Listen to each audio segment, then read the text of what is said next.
Hello friends, welcome back to my channel. কেমন আছো? আশা করছি সবাই খুব ভালো আছো।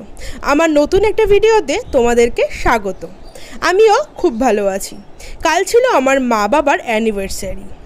তোমরা অনেকেই দেখেছো শর্ট ভিডিওতে। তো সেই অনুযায়ী আমি সকাল সকাল কিন্তু কিছু একটু স্পেশাল করার জন্য চলে গেছি রান্নাঘরে। সেখানে গিয়েই যেহেতু শনিবার ছিল, তাই আমাদের বাড়িতে টোটাল নিরামিষের দিন কি করব না করব ভাবতে ভাবতে পোলাও করে ফেললাম।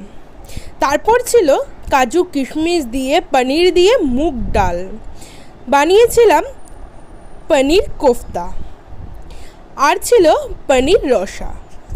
তো এইরকম একটা প্ল্যাটার সাজিয়েছিলাম, যেখানে কিছু চকলেটস, আইসক্রিম, একটা করে গোলাপ ফুল। আর লাঞ্চে তো দেখেই নিয়েছো, গরম ভাত, লঙ্কা, লেবু, পোলাও, ডাল, পনির কোফতা, পনির রসা, চকলেটস, আইসক্রিম, রসগোল্লা।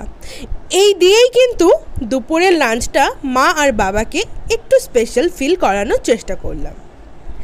তো এবারে ওরা দুজন তো খুব হ্যাপি ছিল। আমার তরফ থেকে এই ছিল একটা ছোট্ট উপহার। এখানে মা আর বাবা দুজনের জন্যই একটা ছোট্ট করে উপহার ছিল।